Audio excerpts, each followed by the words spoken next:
बिस्मिल्लाहिर्रहमानिर्रहीम। अस्सलाम वालेकुम स्टूडेंट, उम्मीद है खैरियत से होंगे। चलिए आज की वीडियो बेसिकली हमारी आपके क्वेश्चन के ऊपर है कि क्या आप किसी फॉरेन कंट्री में जाके अपनी आर्टिकल कर सकते हैं। ये जो आपकी कैफ के बाद 3.5 ईयर की इंटर्नशिप होती है, या जिसको आर्टिकलशिप कहा जाता है, क्या ये आप किसी फॉरेन कंट्री में कर सकते हैं, किसी इंटरनेशनल फर्म में कर सकते हैं। तो बेटा आज हम इसका क्वेश्चन का आंसर करेंगे कि भाई क्या तरीकाकार है और कैसे आप कर सकते हैं, और इसी तरह देखेंगे कि बेसिकली ट्रेनिंग का कंसेप्ट क्या है आर्टिकलशिप का आई कैप के रूल्स के मुताबिक। ठीक हो गया बच्चे। सबसे पहले आप चैनल को सब्सक्राइब कर लें और उसके बाद आगे मूव करते हैं हम कि देखिए बच्चे, आर्टिकलशिप के दो ऑप्शन मौजूद होते हैं। आप आई कैप की तरफ से आपके पास दो ऑप्शन मौजूद हैं। एक कि भाई आप किसी chartered accountant firm training organisation के अंदर जो है वो आप अपनी आर्टिकल करें, जिसको हम कहते हैं प्रैक्टिस, इन प्रैक्टिस आर्टिकलशिप कहा जाता है। और दूसरी जो इंडस्ट्री आर्टिकल का ऑप्शन मौजूद है। अब बेटा इंडस्ट्री आर्टिकल का तो इंटरनेशनली कोई ऑप्शन अवेलेबल नहीं है कि आप किसी दूसरे मुल्क में जाके कर सकते हो, लेकिन अगर बात करें कि जो हमारी फर्म्स हैं इन प्रैक्टिस, उनके पास एक ऑप्शन मौजूद होता है। वो कैसे होता है उसको हम अभी डिस्कस करते हैं।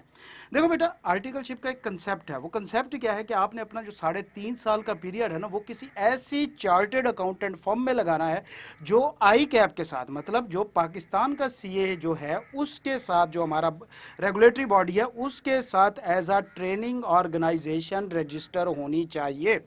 तो अब क्वेश्चन ये है कि पाकिस्तान के सीए के साथ कौन सी फर्म जो है वो रजिस्टर है, तो जाहिर बात है पाकिस्तानी फर्म ही रजिस्टर होंगी।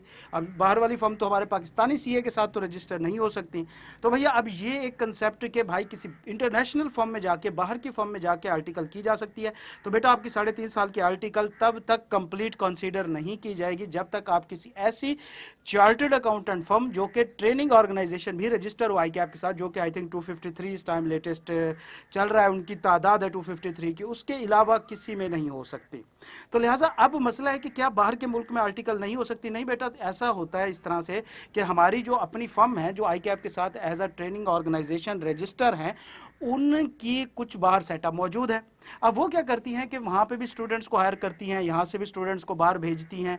तो लिहाजा अब उस तरीके से अगर आप बाहर जाएंगे तो आप बाहर जाके आर्टिकल कर सकते हैं, लेकिन तब भी आपकी आर्टिकल जो है वो किसी पाकिस्तानी फर्म के थ्रू आई कैप के साथ ही रजिस्टर होगी। वो आप इंडिया में जाएं या आप अफगानिस्तान में जाएं, दुबई में जाएं या सऊदी अरब में जाएं, तो वो वहाँ आपकी रजिस्ट्रेशन नहीं होगी बाकायदा। हाँ, यहाँ की कोई फर्म होगी, आप उसके वहाँ के ऑफिस में जाके आप आर्टिकल कर सकते हैं।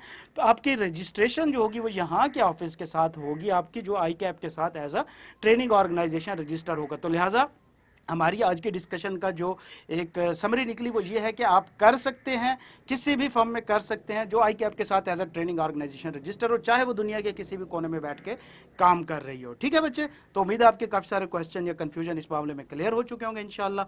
तो मिलते हैं किसी भी नेक्स्ट वीडियो में। अगली वीडियो में थोड़ा सा हम टैक्स के स्पेसिफिक जो कुछ मामलात हैं उनके ऊपर वीडियो बनाएंगे। कुछ इन्फॉर्मेशन की चीज़ें हैं, कुछ हमारी legal regulatory requirement bylaws वाली चीज़ें हैं, तो हम इंशाल्लाह उनके ऊपर डिस्कशन करेंगे। तो अभी के लिए मेहनत करें बेटा, अल्लाह ताला आप सबको अपनी कामयाबियां रखे, अपनी हिफ्ज़-ओ-अमान में रखे। अल्लाह हाफ़िज़।